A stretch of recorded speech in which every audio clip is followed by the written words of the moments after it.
Hello everyone, welcome to the Flutter workshop presented to you by Codepeak in collaboration with Flutter Kolkata.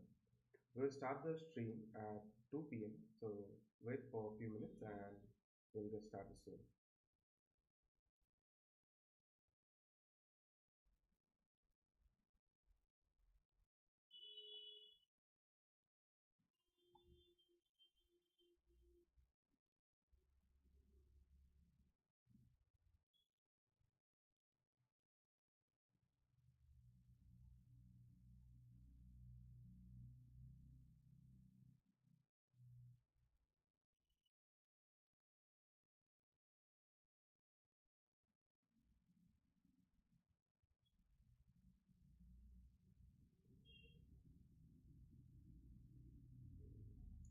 Yes, I'm audible now.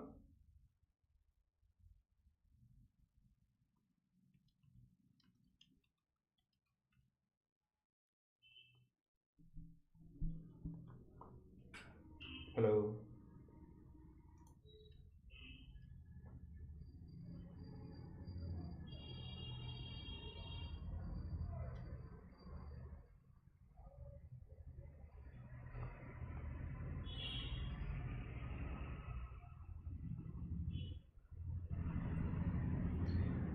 Okay, let's check once again. Hello.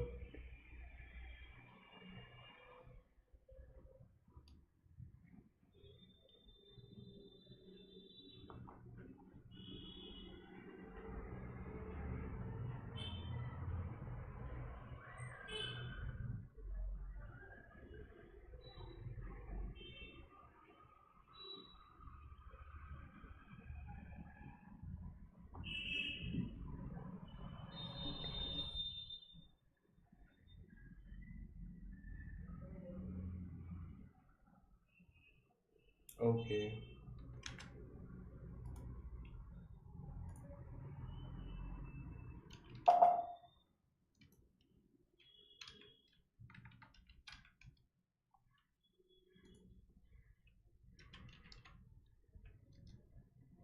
We'll start within 5 minutes, so we'll start at 2:05.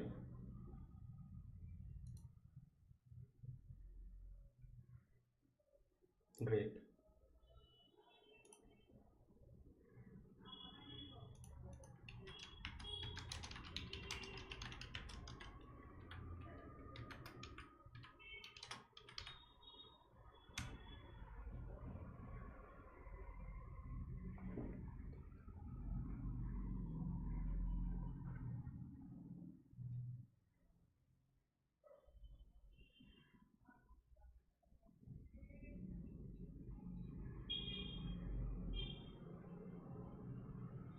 Let's wait for a few minutes and let others join. We have 20 participants at this moment. Let's wait for a few more.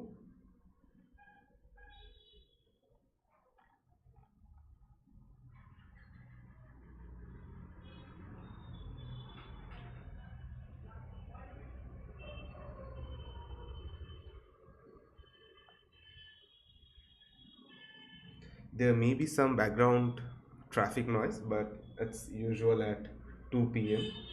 on Sunday, so we have to bear with that.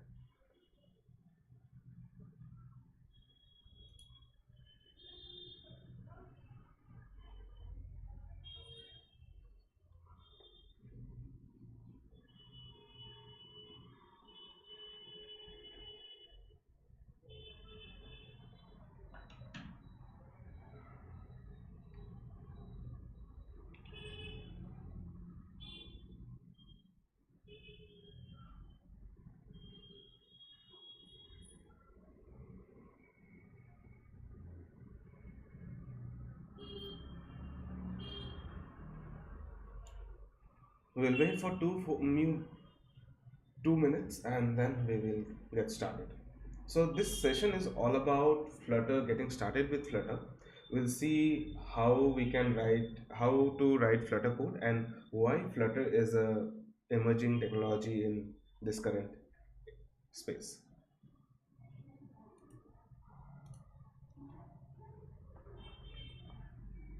this session is mainly for beginners who are starting with their app development journey and have some doubts whether to start with native development or to start with a hybrid development. We'll clear all their doubts in this session.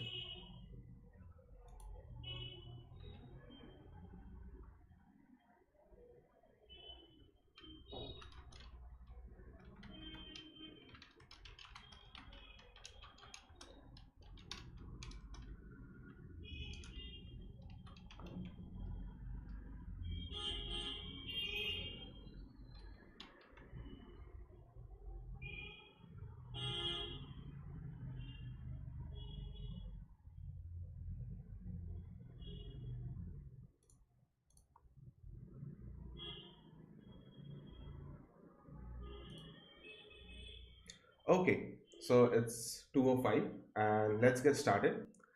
So, hello everyone. In this stream, we will be talking about how to get started with Flutter, and we will write the we'll create a basic Flutter application, and I will show you how easy it is to work with Flutter. Okay? So the title is First Steps to Flutter, and we will follow all the steps which is required for you to get started with the development, hybrid app development. Okay, so this is the timeline that we will follow in this session. We'll start with the introduction and we'll see what is Flutter, and then we'll see how to use Flutter and how to set up the environment. We'll move forward with Dart introduction and then basic functionalities in Dart. Understanding the Flutter code is like when we start with the Flutter application, there is a basic starter code that is provided by Flutter. So we will see what is that and how does that work, and then we will go through the basic widgets in Flutter. At the end, we will complete a Flutter application. We will build a small to-do application in Flutter, and then we will end the session with a Q&A. Okay, so let's get started. So a little bit of an introduction about myself. My name is Tanmoy Karmakar and I am the co-organizer of Flutter Kolkata. Along with that, I am currently working as SD2 at SAS Lab. We are building Helpwise and other software. I am also a medium writer and I make videos time to time in YouTube. So let's get started. Before we start with the session, we need to know what is Flutter. So Flutter is an open source framework built by Google. It helps us to build a single code base for each of the platforms. Let's say you need to build applications in Flutter. Okay, sorry, applications for Android, iOS, or Mac. But for that, or well, for that you have to use Kotlin for Android, you have to use Swift for iOS, whereas you have to use JavaScript for web.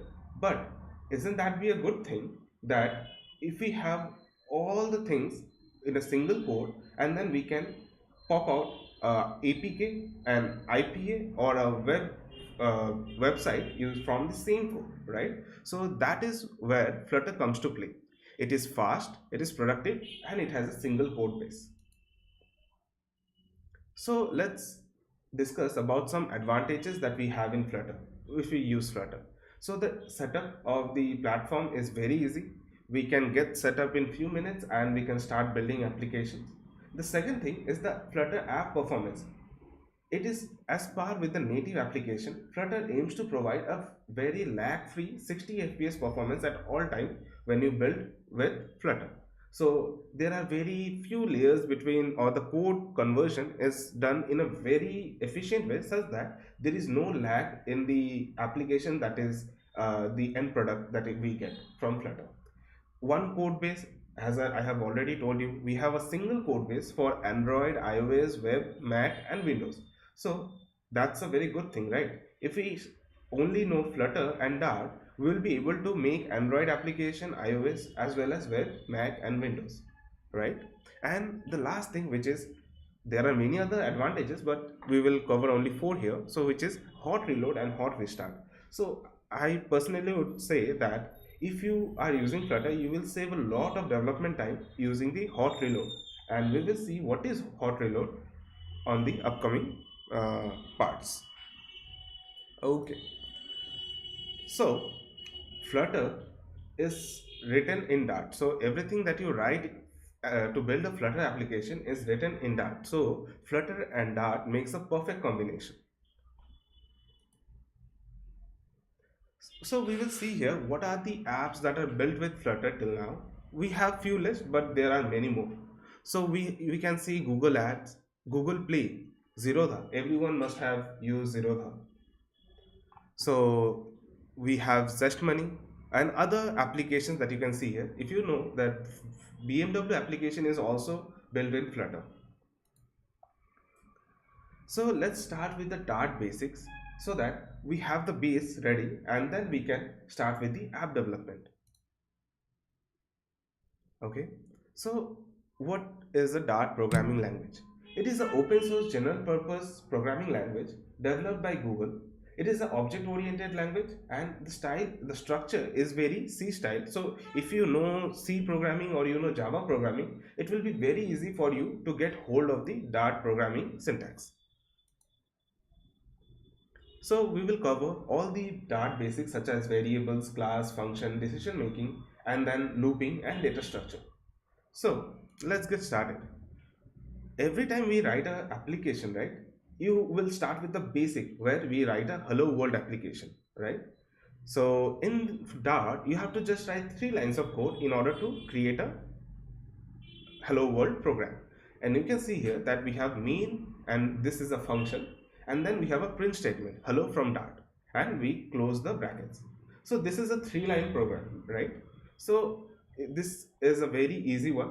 So if you have used Java, you have to write a whole lots of lines, but in Dart you have to just write 3 lines. Let's start with the variable types.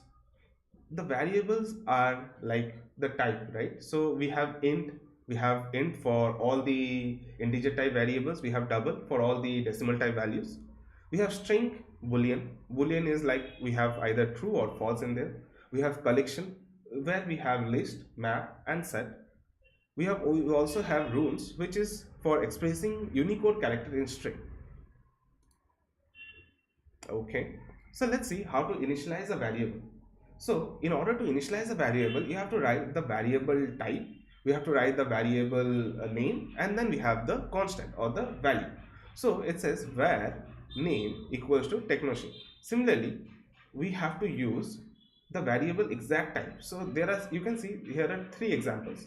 Var dynamic, that can be changed anytime. So if you have a string value and then you change it to a integer value, it will get changed. Okay, if you are creating a static value, let's say you are only creating a string value, if you then you can use var, but later if you just assign a integer value to it, it will give you an error.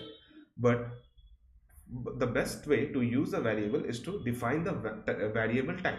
So here we have used string, name and then technosheet. So this is the perfect way of initializing a variable. Then we go to the list and the map. What is a list? A list is a collection of items. It can be of multiple type, or we can have multiple type of same value, or we can have multiple type of different value. So here if you see, we have list, names, and then we provide the type, what type of value it can hold. So it says list name string and then Arun and Alan. So this signifies that this variable is a type of list which will only contain string type of variable. Okay, then we have maps, map, roll number, name. So the variable name is roll number, the underscore name. In there we have the map in a format of int, which will be the index, and the string, which will be the value. So here we have type value as string. So it's 1 Arun, 2 Alan. Okay, now we will see what is string manipulation. Identifiers could be added within a string literal using the $sign identifier, and so here if you see, we have a value which is var user equals to Bill, and then we have var city equals to Bangalore. Now if you have to print the whole statement in a single string, we can write hello and then $sign which says user, which will be Bill, and are you from $city, which will get translated to Bangalore. So we will see hello Bill, are you from Bangalore? Similarly, if you want to do a arithmetic operation, you can also use dollar sign, and then you have to give curly braces, and then you will do the arithmetic operation inside the curly braces. So this will print 3 plus 5, and it will do the arithmetic operation, and it will be 3 plus 5 will be 8. Now we will see the control flow statement. What are control flow statements? It is basically all the if conditions, for loop, while loop, and the breaks and the switch case. Okay. So we will start with the if and else condition. Okay. So where age equals to 17, we have the if condition. So it basically says if the condition is true, then perform a single operation, and if it is false, then do the next operation. So here if we have age equals to 17, where we are checking whether the age is greater than 17 or not. If it is greater than 18, then we'll say you can vote, or else you say you cannot vote, right? So simple if statement. Next, we have the ternary operator. So a ternary operator is a alternative to a if condition, where as in you have a single line of statement, or you can call a single function. So let's say how to write the syntax. It's the syntax is condition, then a question mark, and then the first expression or else the second expression, and we have colon in between. So basically this means if the condition is true, perform the first operation, and if the condition is false, then perform the second operation. So in this case, what we can do is we say that res value equals to 10 greater than 12, then we say greater than 10, or else we say less than 10, equal to 10. Also, we have one more thing which is called a null safety variable, or the null aware operator. So which is expression 1, then we give two question mark and expression 2. That simply means that if the expression is null or the variable is null, then use the second value. Okay, so it says if expression 1 is not null, return is value, otherwise evaluate and return the value of the second. Now we will go to the while and do while. So while statement is a simple statement where we perform a looping, whereas we check the operation or the condition at first. Okay, so we have while num less than 5, then we do the operation print num I plus 1, and then again it will come back. So in this case we have variable num equals to 0. So what it will print? It will print 0, then it will do I plus 1, and then it will again check. So 1 less than 5, so it will become 0, 1, 2, 3, 4. And at the time of 5, the condition is false because 5 is not less than false, so it will break out of the loop. Next we have a do while in Dart. Okay, so in a do while, what happens is that the operation is performed at first and the while statement or the condition is checked at the end. So in this case we have the same value, which is 0, but in this case we will have 0, then it will do I plus 1, then we have 0, then it will be 1, then it will be 2, then it will be 3, and 4, 5. Now it will print 5, but after that it will check if 5 is less than 5. So that time the operation will, or the condition will become false, so it will print till 5 from 0. So the difference between while and do while is simple, that the condition is checked at first in while, whereas in do while the condition is checked at the end. Then we have for loop. So what is in for loop? A for loop is a simple looping structure where we have a starting variable value and we have a ending variable value, and we have a, so this is the initializer, this is the condition. So ctr less than 5 is the condition, and then what will be performed in each step. So this is plus plus, so that means the value will increase by 1 every time, and then it says print ctr. So in this case it will also do the same thing. Since the condition is being checked at first, it will only print 0, 1, 2, 3, 4. At 5 it will come to this point and it will break. So this is a type of for loop. Now there is another type of way to do that. Let's say you have a variable cities and it has multiple type of values in a form of a list. So you can use the for if for in condition. So let's say for where city in cities, print city. So it will take each value from this list and it will give you the value inside the loop. Okay,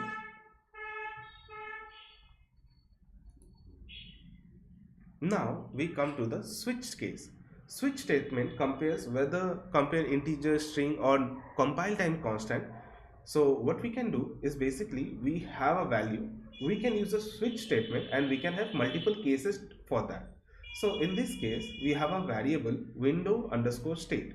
It is closing. So if we use the switch statement here, we can have case for opening, we can have a case for closing, and we can have a default. So let's say if we have a, if in our case we have closing, so this case will be executed, case closing. In this case it will print out window is closing and then it will break.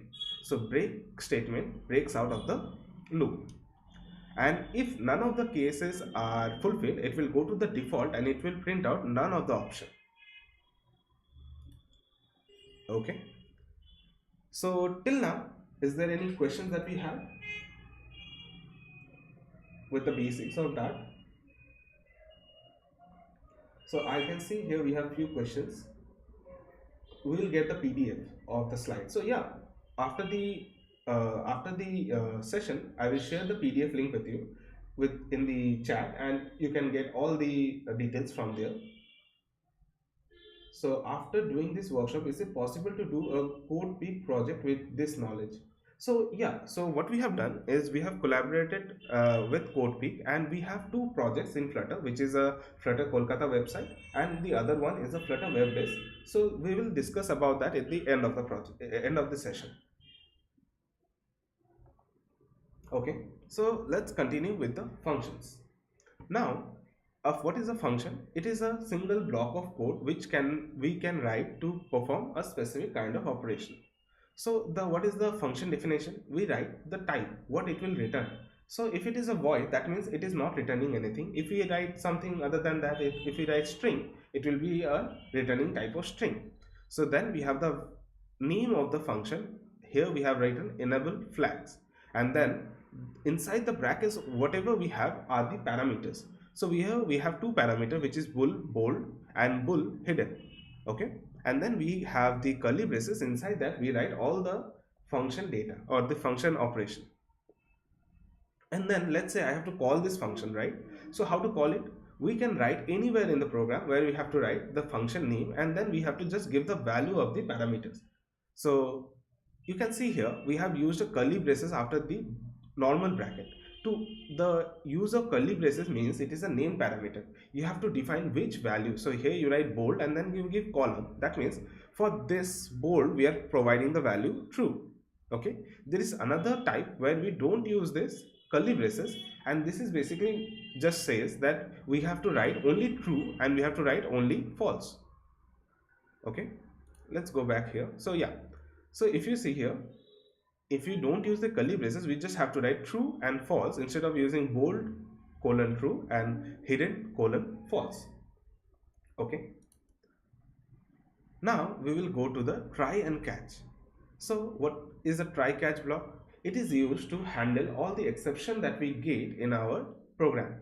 So here what we do is we write a try block and we write all our code, and if a exception is exception has occurred, it will go to the on exception if it is a particular type of expression, or if it is not that type of like the defined one, it will go to the catch statement. Okay, and then we have a finally code which says it will run anyway if our code fails or it gets executed properly. Now we have completed the basics of Flutter, basics of Dart, and now we will start with the Flutter programming. So in order to start with Flutter programming, what we need to do is we need to install the Flutter SDK in our computer, and then we have to have a VS Code editor, or we have Android Studio, that will also work. So in order to start with your Flutter SDK installation, what you need to do is you need to go to the Flutter website. The first link that you will get is the one that we will be using. So you will go to the Flutter website, then you just click on Flutter get started. Here you have to choose which type of Windows you are using. Let's say you are using Windows, or I am, for my case I am using Mac. So I will click on Mac OS, and then I will download this zip folder. I will download this zip file. Once I have done the download, I will extract this file in my library or in my desktop, and then I have to add this line export path, and then we have to give the place in, and we have to add this in our .zhrc file. So in order to find that, what you need to do is you need to go to your home directory in your Android, or sorry, in your Mac OS, and then you have to find the .zshrc file. This is a hidden file, so you have to use Control Shift and the dot button, and then you will find that. You have to just add this line in order to tell the computer or tell the OS that whenever a Flutter command is run, you have to get that Flutter whole data from that folder. Once you do that, you will be able to run this flutter doctor command, and when you run that, it will tell you all the issues that are present. So if I do that same thing, so if I open my terminal, in my case I have already installed Flutter, so the Flutter installation guide will be present in the website itself, the Flutter website. So here, if I just write flutter doctor, you will be able to see that we have all the required things for our Flutter development. Let's wait for a few minutes. Okay. So it tells me that there is a new version of Flutter. So the latest version that is present is 3.3.5, I guess. So 3 point something. So you can download, when you will be downloading the Flutter, you will have the latest version. Okay. So it says that I have Flutter, I have Xcode, I have Chrome, Android Studio, VS Code, and HTTP host availability. So you just have to make sure that everything is okay. If there is any cross sign, that means that is required. But if you see an exclamation sign, you can just leave that out if you want, because this is just a warning. So in that case, you don't have to use it. Okay. So now let's go to the next slide. So now we will see the Flutter basics. Okay. So here we'll see what is a widget. So in Flutter, everything is a widget. Now, what to if we say that we are using some app bar, or we say we are using a list view, that is also a widget. So we have to keep in mind that in Flutter, anything that you use is a widget. Okay. So in this tree, you can see we have a stateless widget and a stateful widget. Inside the stateless, we have asset image, or the image to display from the assets, and we have a text. So it's a simple text widget. And in the stateful widget, we have scrollable. So let's say if you want to have a list view and you want to scroll it from top to the bottom, so that where a scrollable comes to play. And we have animatable. So similar to, we have to if you want to add any animation to something, you can use this widget. So now let's see the difference between a stateful and a stateless widget. Okay. A stateless says that it doesn't have a state. It is a self-explanatory line. Stateful, which will have a state, and stateless, which is which doesn't have a state. So now, what is the use of a state, right? When we have a stateful widget, the data or the data inside that can be updated. So we have a set state function which we can update, which we can use to update the stateful widget. But in stateless widget, the data or the UI cannot be updated, or the new value doesn't reflect in the new screen. Okay. So now how to write a stateful or a stateless widget. Here you can see we have a minimum code requirement for creating a stateless widget. Okay. So we have class, we have the class name, then it will extend stateless widget, and then we have an override function which we will override the build method, and it will have a build context, and it will return some other widget. Okay. So this is the very basic code for the stateless widget. Now we will go for the stateful widget. In the stateful widget, we have class myApp. It will extend the stateful widget, and then we have override. It will override the state of the class. Okay, state of that particular class, and then we have another class which is myApp state, and then it will extend the state of myApp. So it will just extend this class, and then we will write our code. So we will see this in the coding that we'll do in the last part of the video. Now, we have understood the basic things in Flutter which is required. Now what we'll do is we will create a project, and then we will see what are the widgets that we have used, and then we will create a simple to do app and we will write the code in real time. Okay, so to create a project we have to write a single command which says flutter create and the project name. So we write flutter create to do app. Okay, so let's go back to our terminal, and then we do cd, then we go to the desktop, and then we write flutter create to do app. Okay, so it says to do app is not a valid dart package name, so because we have used a capital letter inside here, so we'll write to do app and it will create a project. Okay, if you see at the top corner we have a folder which says to do app. Okay, so we will close the terminal, and then we will drag this into our VS Code.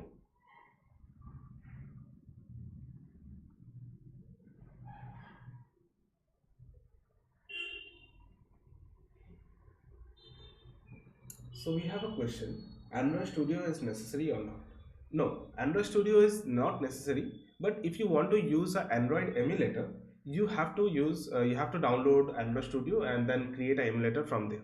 But if you are using a Mac, you will have Xcode and you can directly use a simulator. So no need of Android Studio. But VS Code is a requirement because it is a very low, like it doesn't take much space, as well as it is very easy to use. So basically, if your system is not a very good one, you can use VS Code. Okay, so now we will start a simulator.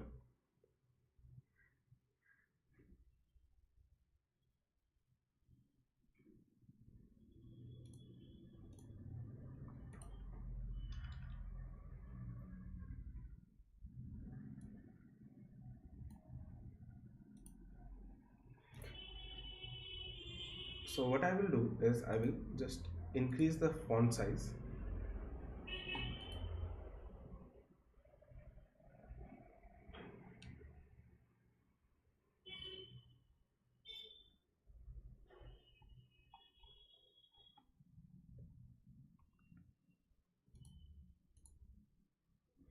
It will take some time to analyze the code, and it will then show us all the it will add all the colors to the functions and everything.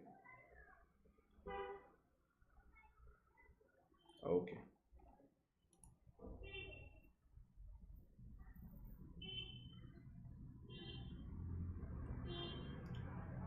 so simulator, in order to create a simulator you need to have Xcode. So for that you need to download Xcode, and then from there you can easily create a simulator. So if you click on, so if you don't know the command to open a simulator, what you can simply do is you can go at the bottom corner and you will see the devices that are connected. So when you click on that, you will be able to see all the list of uh, devices that are present, and then you can simply click on the start simulator option and it will open a simulator for you.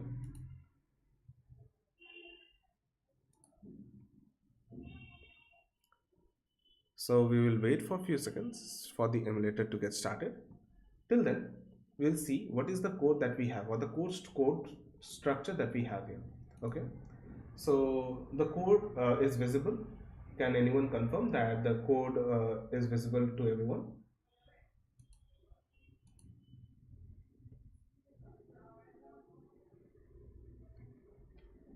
Or should I increase the size of the font?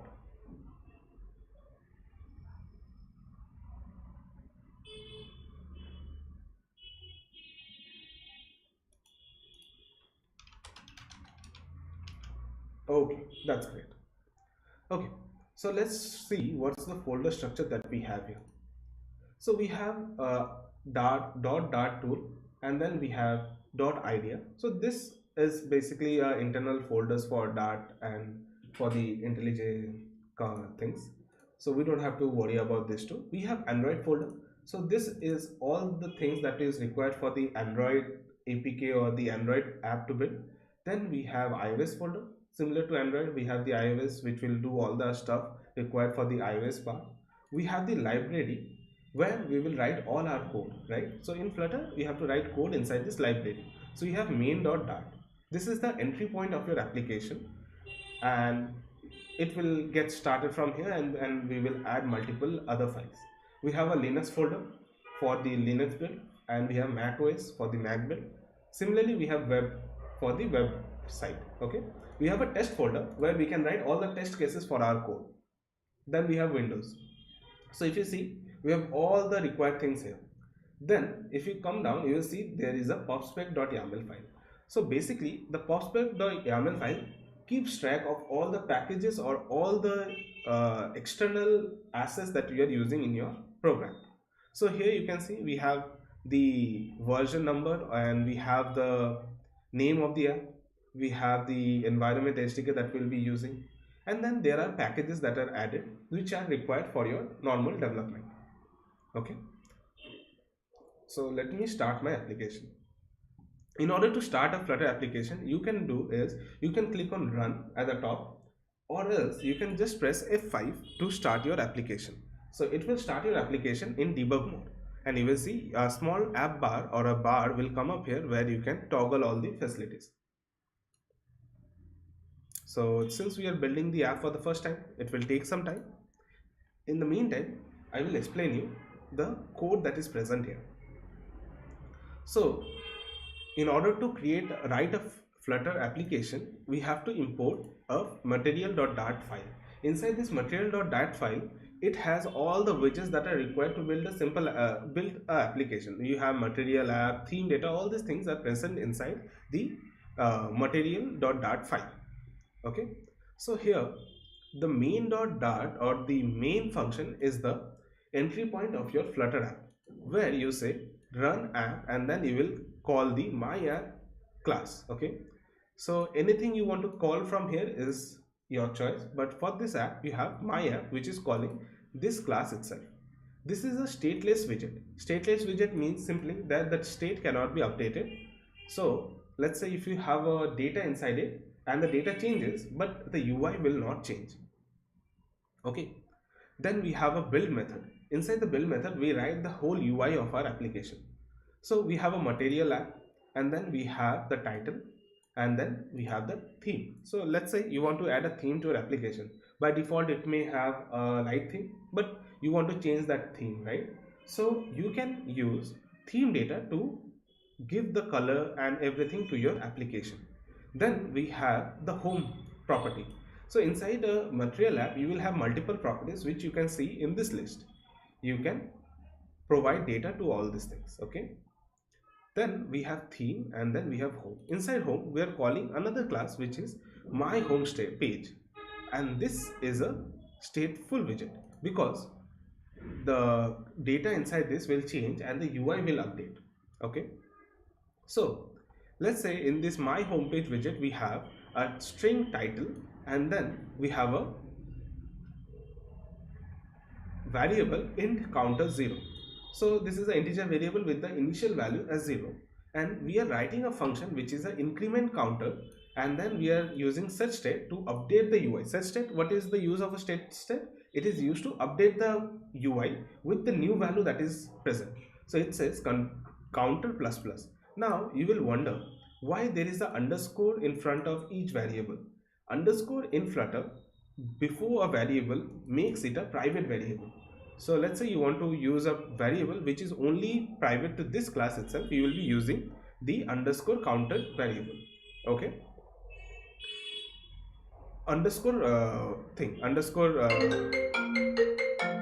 okay, so now let's say we have this build method. Okay, now inside this build method, we can do is we can have a scaffold. So scaffold is basically the screen which you will be seeing. The whole screen of your app of your phone is a scaffold.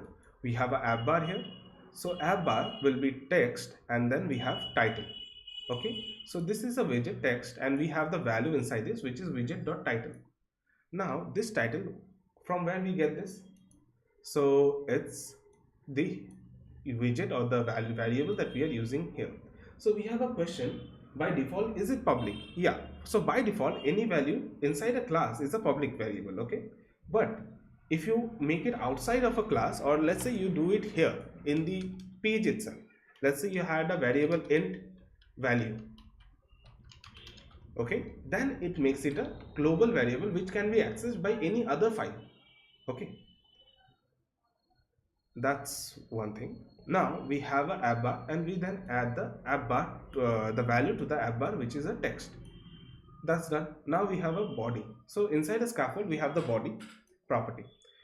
Now we have a center widget. Center widget basically means that all the widget inside this child will become centered. So this is the parent of this. So we have a very clear hierarchy. If you see scaffold, then we have the property app bar, then we have the body. Inside the body we have another center, then it has a child column, right? So then the column will have a specific layout. So column basically means we have all the item in a list view, one after another, and then we can add multiple children to it. So some widget will have child and some widget will have children which can hold multiple widgets. So here we have a text, and then we again have a counter text. Now if you see, string manipulation has been used here, and we are showing the value of the counter. Then we can add a style to the text using the style property. We say theme dot of context.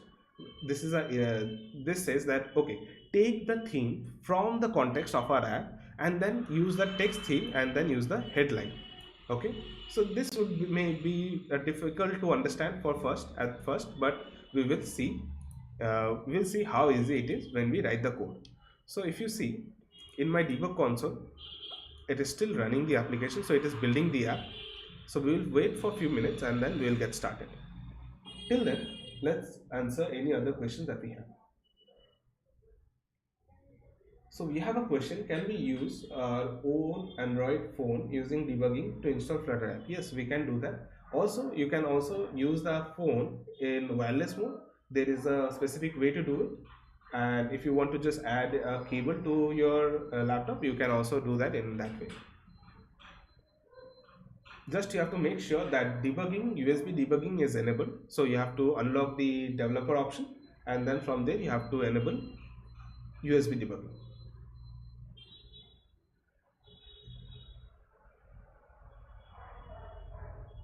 Yeah, so our application is ready to, so it is installing. Let's wait for a few more minutes.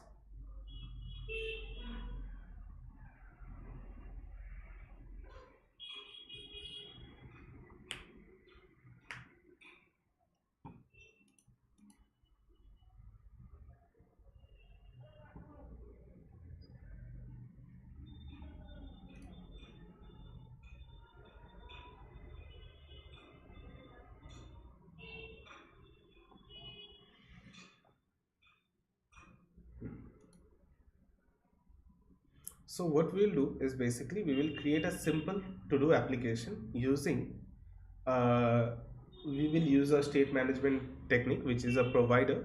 But let's see if we have appropriate time. We will also I will explain you how to use a provider. Other than that, we can continue with the application.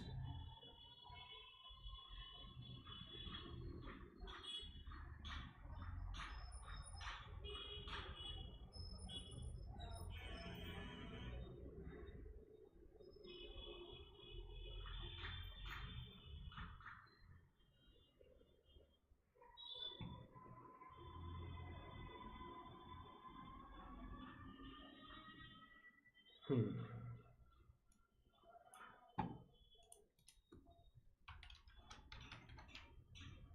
Provider. So basically, a provider is a package which is used for state management. So in your application, you will not. So the way to update the state of your app, I have already told you, is a set state function, right? But when you are building a very big application, you will not be using set state in all your pages, right? So in order to mitigate that issue of using a set state, we use a state management technique. We can use either block we can use provider, we have getx, we have riverpod. So there are multiple type of state management, and provider is one of them, which is a very easy to learn for new developers. So we tend to use that in order to learn the basics of state management.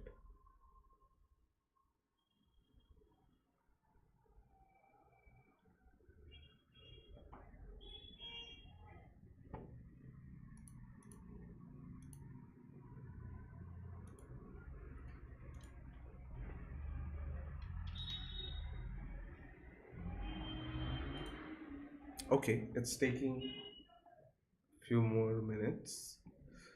Okay, let me do one thing. Let me remove all the comments. In that way, we will be able to see the whole code in a single area.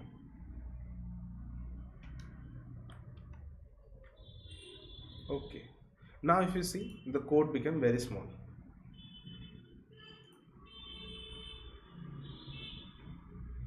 Hmm. Let me do one thing. Let me close this.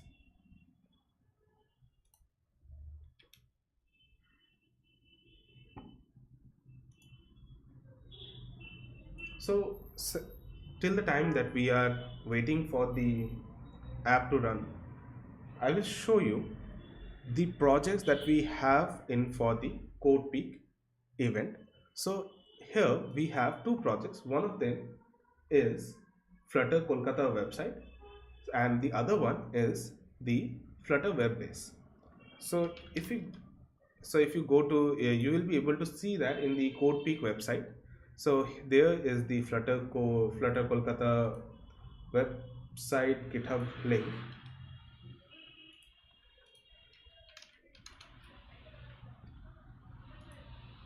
Okay. So if you see, we have four issues, right? We have four issues that are currently in work. So it says we have four issues, and if anyone wants to work on this, they can easily pick up this issue and then they can work on it. So this is the particular website.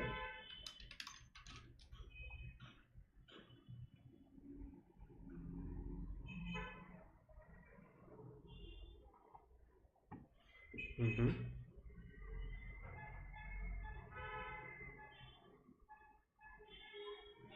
Yeah. So this is the particular website that we have presented in the new in our Codepeak uh, thing, and all the PRs and all the issues that will be raised will be managed by me. So you can feel free to contact me in the Codepeak Discord channel, and I will be there to answer your queries. As well as we have another project which is known as Flutter Web Base. So Flutter Web Base is basically Flutter web library for all the web projects. So Flutter, if I write Flutter web base, it is also present in the Codepeak website, and this is basically a bootstrap for Flutter.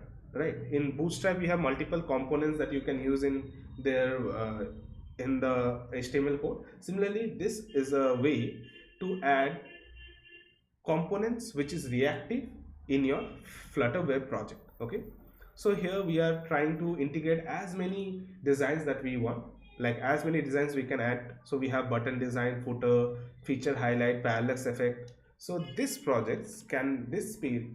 issues can be picked up by any one of the developers and they can work on it. So we have another question which says, how did you erase the whole commit in a single select? So basically what you need to do is, here if you see the code is running now, let's say I don't delete it, right? So what I did is I simply selected this two line and then I pressed Command D to select all the instances of the uh, double slash. Then I did Command Shift and then the arrow, the forward arrow, which will select all the content in a single line, and then I just deleted it. So that way we delete all the instance of a comment. Okay, so now you see, as we have discussed, we have a app bar. We have a app bar. So this is the code for the app bar, and this is the UI that it will generate. So Flutter demo homepage. Then we have a body. So this white section is a body. Inside the body we have center. So all my items are centered in the screen. Then we have one text, which is you have pushed the button this many times, and you can see that uh, we have the value here, or the text inside us app, and then we have the counter text with the heading of 4. Now let's say I want to increase the size. So let's say I want to give the headline as 1, right? And then once I change it and I press command save or S, it will hot reload, and you see the data or the UI has instantly updated. So this is the use of hot reload. Whenever you make small changes to your app, it will automatically get reloaded using the hot reload technique, and you don't have to restart the app every time. Okay, so now let's say I want to make this bold. Okay, so I will write dot copy with, because this is already a specific class, right? Headline 1 has all the properties, but I want to copy it with color. So it says the method. So if I have an error here, right? If you see here, it says the copy with cannot be unconditionally invoked on a null, right? Because Dart is a null aware language. So it says that headline, if you see, we have a question mark before the text question mark. So this says this value can be null. So in order to enforce that we still want to use it, we use this question mark, exclamation mark. Okay, then I say color, or not color, I can say font weight, and then I make it font weight dot bold. Okay, it will hot reload and it will increase the font weight. Okay, then when I click on this fab button, so what is this button? It is a floating action button. Inside the floating action button we have the on press property. So whenever I click on this button, it will increase the count. So now I will click on this button and you will see the count is increasing, and since this function, what it is doing is using such state to update the UI, it is also changing the screen. So you see here all the values are changing. Nice. Now let's say I want to change the color. So I will go to the theme property. So I will see where is my theme property here, and instead of blue I can give red, and then when I save it, you see the color changed to red. Now we have understood the basic of the starter code. Now we will write our own code for the to do app. Okay, so I will delete everything and we will write fresh. So let's say we will start. So I will start with a simple code. So this is the simple code that we need. Okay, now I will just save it, and you see all the changes has been present, will show up here. Now instead of a title of material bar, we will give a title of to do app. This is the title of the whole project, and here in this I will also write to do app. Okay, now I will save it. It became it changed the value. Now in a to do app, what we need a list, right? We need a list of values. So let's say I will give a specific value here. Let's say I have to write something, right? So instead of doing it in a single code, we can segregate the code. What I will do is I will take this scaffold and I will put it in a separate class. So here what I will do is I will do extract widget, and then I will say home page. Okay, and this what it will do is it will extract the widget from this and it will create a different class altogether. Now I need to create a folder. So the formatting of your directory in Flutter is a very good way to keep your code organized, right? So I will write here screen, and it will create a folder for me, and then I will have a homepage.dart. Okay, now I will just cut this whole thing from here, and then I will put it in my new home screen. We will get errors. Now in order to mitigate those errors, we have to import the material.dart file. Now you will see we have error in our main folder or the main page. So here we will just import that home page inside this. So we will write to do screen home page. Okay, we'll use the code suggestion and we will add it easily. Now here I want to add a list. Okay, so let's say I have a list of values, so list, and then I say to do items. So here we are using the variable, so I will write, let's say, to do 1, to do 2, to do 3. Okay, now in the body what we need is we need a list view. We need to scroll the whole to do, so we will write list view builder. This is a widget, and then we'll give the item count. So it has a value or a property item count, so we'll do give to do item dot length. Then inside this return we will add a new list style. Okay, so we will add a widget here, so list style, then we give the title to do with the item index. So this provides us with the index, so it will iterate over all the values of the list. Okay, so now this cannot be a constant, we can understand, because this is a dynamic variable that we are using. So we will restart the app. Now in this case we need to restart the app. So we also have an error here. That's because this is not a constant, so we cannot add constant here.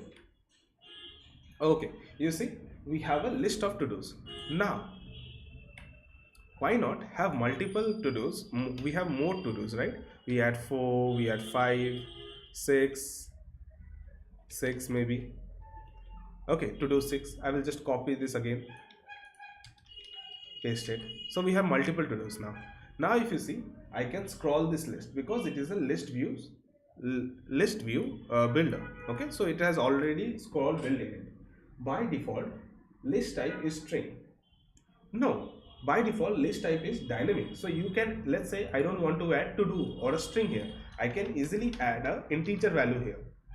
This will be totally accepted. But if I want to specify which type of value it will hold, I say string, then I will get an error here which will say int cannot be stored in a string. So in this case we need to make it a string itself. So by default list is a dynamic type variable which can help, or which can have multiple types of data inside it. Okay, now we have the to-do list. Okay, now we will need a way to add this item to this list, right? So I will remove all this. Now I will have a floating action button in order to add a new page, let's say, or a button. So we'll write floating action button, and then we have this alert dialog. Okay, so since we are getting suggestions from Copilot, we will not go for a next screen. Instead we will do it in the same code itself.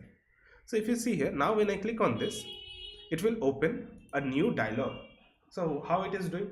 It says floating action button. It has a property on pressed. We are showing a dialog. So show dialog. Inside this we have a builder which will build a alert dialog. Okay, now you see the coding is very simple. You are writing everything one step at a time, and it is creating a tree. It is creating a tree like structure. So now we have alert dialog. It has a title which is add to do. Then we have a content which is a text field, that we have here, and then it will, every time it changes, it will add a value to the list.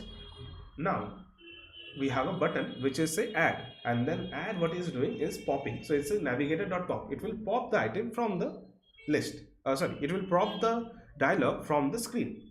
Okay, and then we have this. Okay, let's see if this works or not. We will restart it. Okay, now I will add, let's say, to do 3 or to do 2, and then I do add. Nothing happens. Why? Let's see. Can anyone tell me why it is not happening?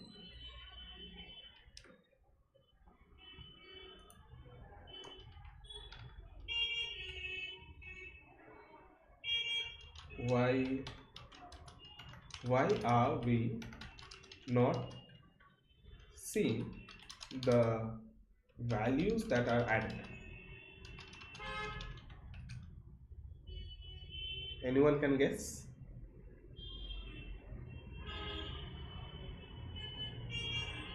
Okay, so basically what I did here is I create a list, and then I have a floating action button, and now it says that every time there is a change in the text field, so it says on change, it will add item to the to do. So here what I do is I add a print statement and I print out the to do items. Okay. Okay, so now if you see in our terminal, we will get all the values, but you will see that the UI is not changing. So now if I see, if I do this, see, our list is adding all these elements, but the UI is not updating. That's because we are not updating the state of the screen. So similar to this, what we just do, if I just add a set state here, if I write set state and then I do the add to do, it may update it, but it says such state is not defined in for home page.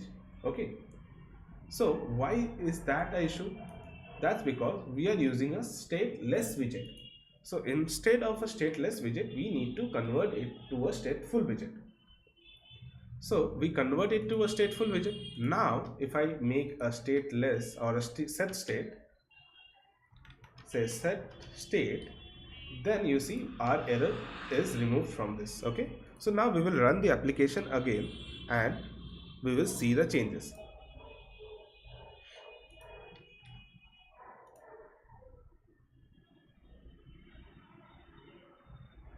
So we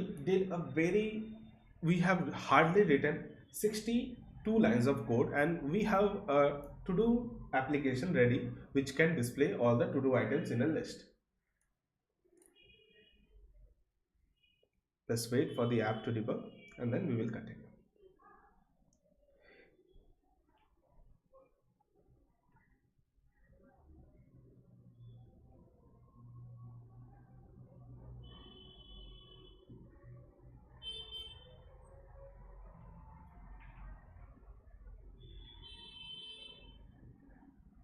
In the meantime, let's go back to our Flutter web base project and we will see what are the things that is present here.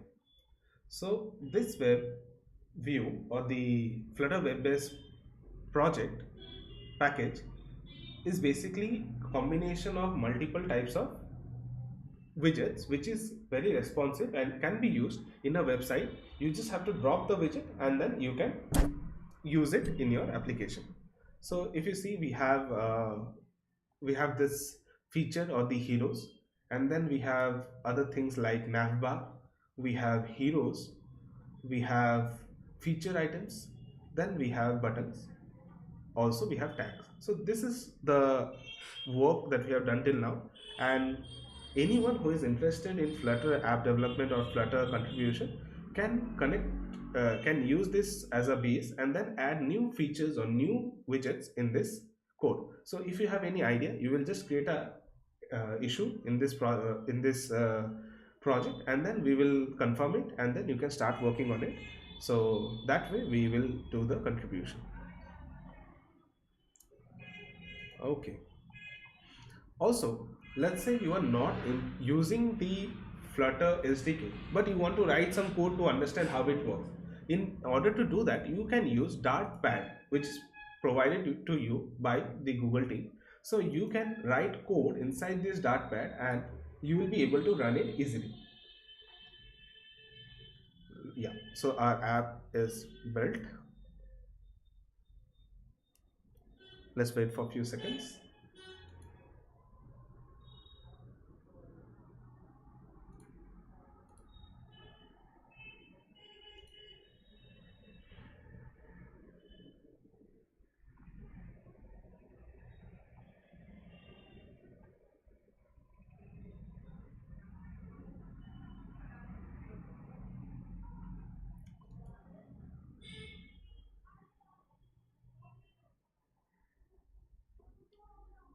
Okay, so now let's come back to our code.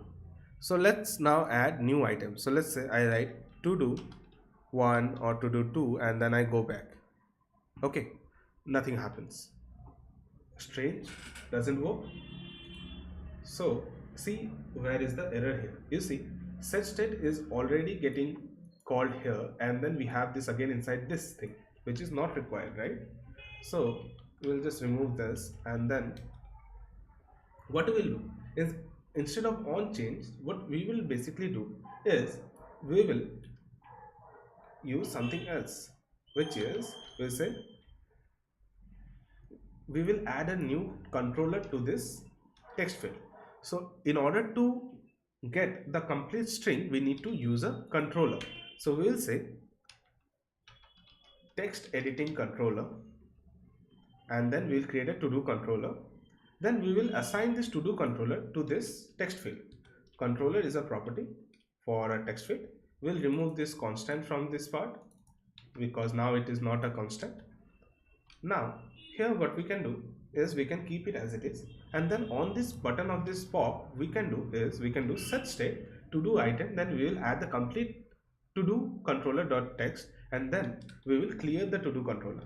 So we will write to do controller dot clear. Okay, now let's restart our app.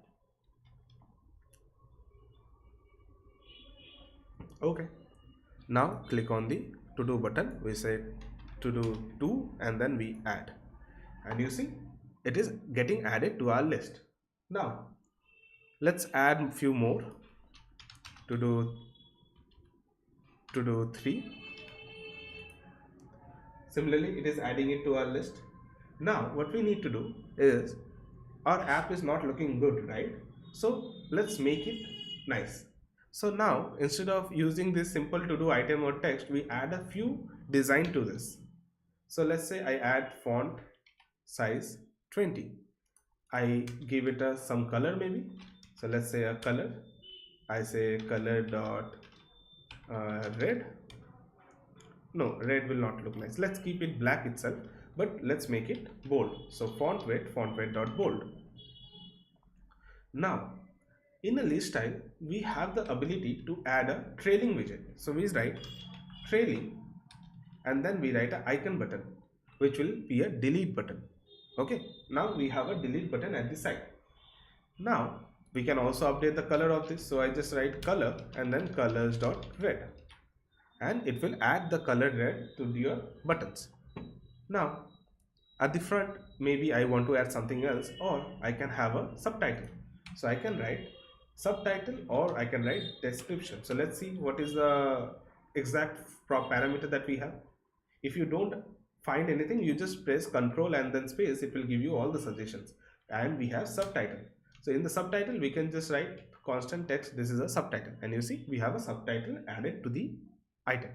So in the button, what we have done set state, then we have done to do items dot remove at index. So when we are clicking on this button, we already have the index of this item, and then it will remove it from the list. So if I click on this, you see the items are getting deleted. Now if I add something else, it will get added accordingly. So this is a simple way to write a Flutter application. So to do 1. Okay, now we are done with our application. Okay, now how to build an APK. Let's say you want to use this application in your phone. So in order to do that, you have to write a command flutter build APK, and when you do that, it will create a APK for you, and you will be able to install it in your phone. So let's wait for some time, and in the meantime, if anyone have any question, they can ask.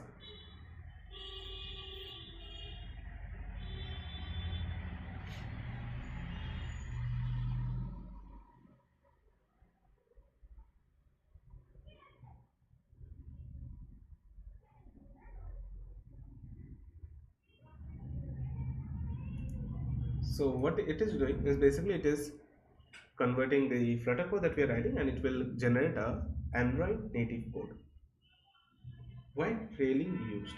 So basically, in order to add this trailing button or this delete button, we have a property inside a list type which is trailing. So it by default it adds an item to the end of the list or end of the list type. So that's why we have used a trailing, and similarly we have used a subtitle. So basically multiple widgets have multiple properties which you can easily use in order to add items or add any other widget to it. So that's the reason we are using a trailing widget, trailing property.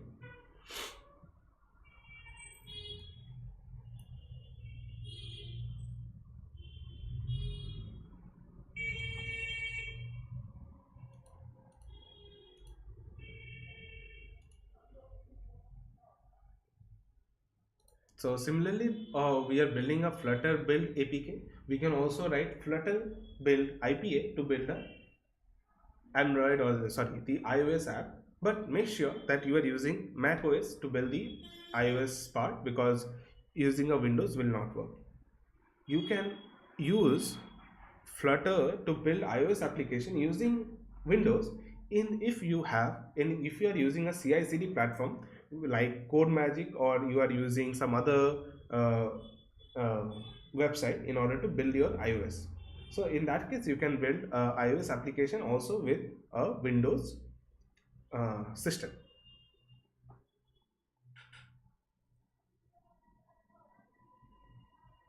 So let's wait for it. We will get it at the end. Till then, what we'll do is we will go through our presentation and we'll see anything that we have missed. So here I have shown you how to create a simple to do application in just a single page. We have done the whole thing. And yeah, we have completed the whole process of the getting started with Flutter, and then it's time for the Q&A. So now anyone who would like to ask any question, they can do it, and we will wait for 15 minutes. So we'll have this session for 15 minutes and then we can uh, end the stream.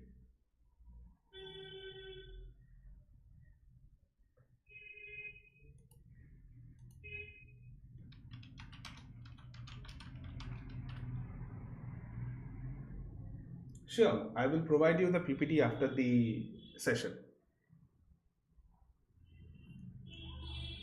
Or else what I can do now itself is I can give it to you in the list. So I can share, can view, copy link, and I will provide you with this link.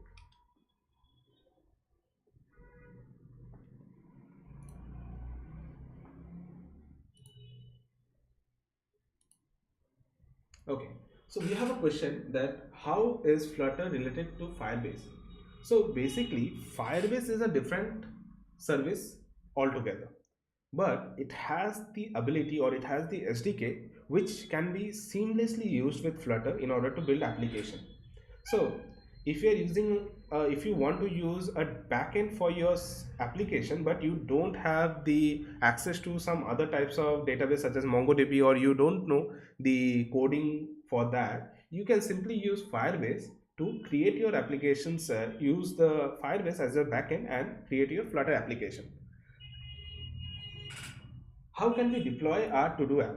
So in order to, you cannot deploy a application. What you can do is you can host it, or you can push it to Play Store or App Store. So it's not like a website where you can host it anywhere. You have to either, if it's an Android application, you can directly publish it to an App Store, and if it is a sorry, Play Store, and for iOS you can publish it in App Store.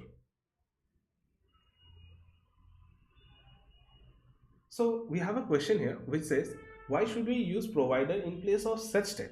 Now, this is a good question, because why why is the need of using a state management? We need to know that. In order to use a set state, we are taking this set state and we are using it on a particular page, right? So let's say I have a data in some other page and I want to update the previous page, right? In order to do that, set state will become a very tedious thing, right? You have to call a function from that page of to the previous page, and then it will again call the set state and it will update the UI. But if you are using a provider and you are listening to changes of that value in all the pages, from anywhere, if you change the value, it will update the UI of all the pages. So this is a very good example where you can see, let's say you are adding a item in a cart. Now every time you add an item in a cart, you will see that in all the pages the cart item counter gets updated, right? But if you are using set state, you have to call each set state of each of the pages, and then it will get updated. So which one is good, using it in one place and updating it in all places, or calling all the place set state and updating the UI? So you can think of it, and then you can understand that why we use a state management in place of set state. Okay, so we have a question that how to use backend to fetch and store data.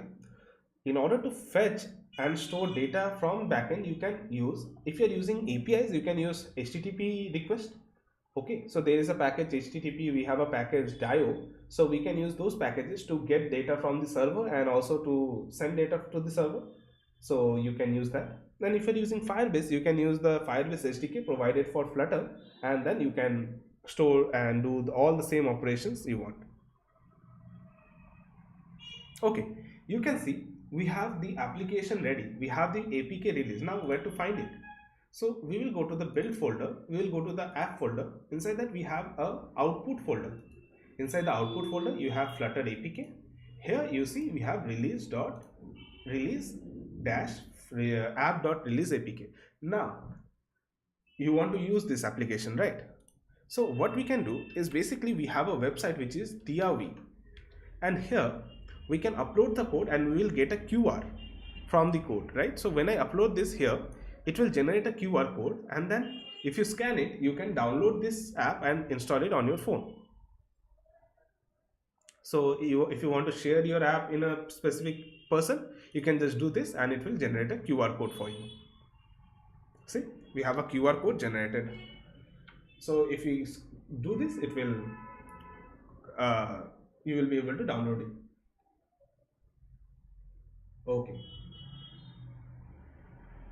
I need a API calling video. Sure, we can create a HTTP request call video and I can upload it to my YouTube channel and you will be able to get that there. Okay, so this is how we can share a APK file, right? Okay, I guess this is the so it's already 3:50, so we have the 15-minute Q&A session completed. So these are the open source project that is currently present in the Codepeak channel, Codepeak website that we are collaborating with. So if you want to do something like we want to add it to your you want to contribute to this project, you can easily do it. And also there are swags for the top contributor for each project, so stay tuned for that. So we have a question: what is difference between app made by React Native and Flutter? Yes, so React Native is also a hybrid app development platform, right? But in React Native we have to write code in JavaScript. So you need to make a choice, like you have to understand what you are doing. So let's say you are very good, well versed with JavaScript, so you can easily understand React Native code and you can easily create app in React Native. But if you are well versed with Java language or the object oriented ecosystem, you will be very good to start with Flutter because you have the same coding structure in Flutter itself. So that is a specific choice, like it's a user specific choice what they want to do with. So yeah, that would answer your question. So there are other similarities, like other advantages of Flutter, which you can also find it in the website. But according to me, I would say that if you are well versed with JavaScript, you go for React Native, and if you are well versed with object oriented programming language, you can go for Flutter.